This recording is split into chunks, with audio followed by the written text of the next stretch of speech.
Dito tayo sa Mr. Ramyun House. Nakarib ako sa ramen. Ito yung mga noodles nila. And then ito yung lutuan nila.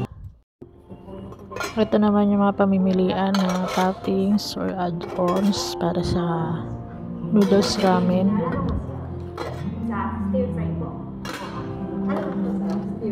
Ito yung pag siomai.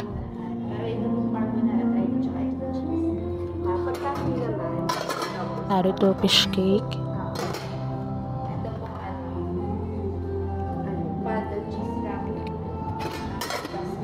Luncheon meat.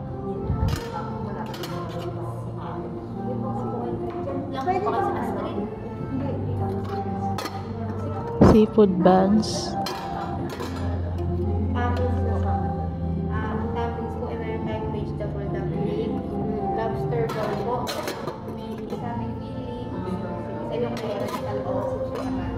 Cheese.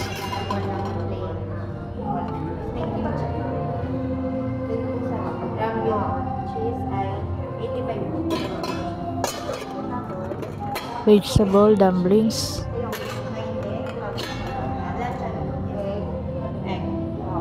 Crab stick and raw egg. Medyo na-excite ako dito kaya gusto ko na sanang lutuin. Kailangan pala mo ng bayadan sa counter. Ito na, ready to cook na. Kumain natin yung noodles.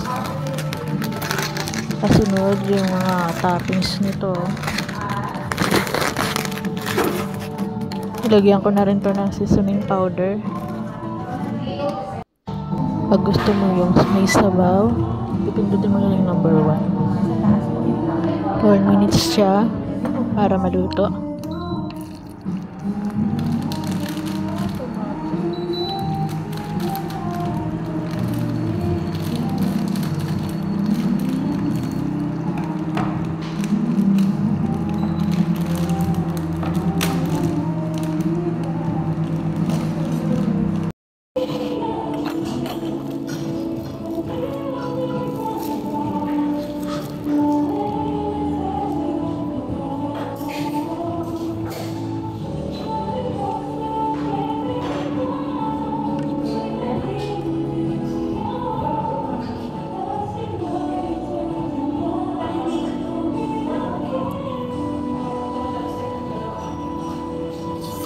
Masarap siya, sakto lang yung tubig na napalagay.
Okay, hindi pa ako napaso dito.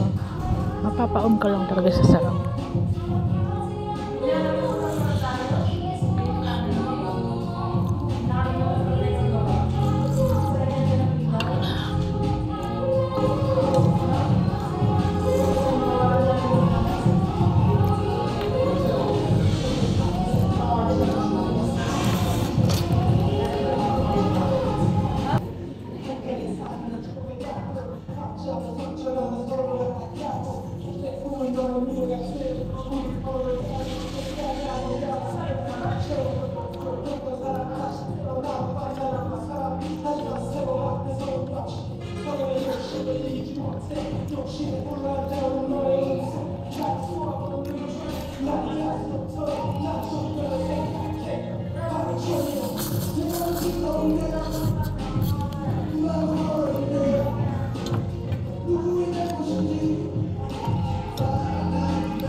let's drink. Ito yung yellow nila. And then ito yung best buy nila na juice.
Sarap din yung flavor niya.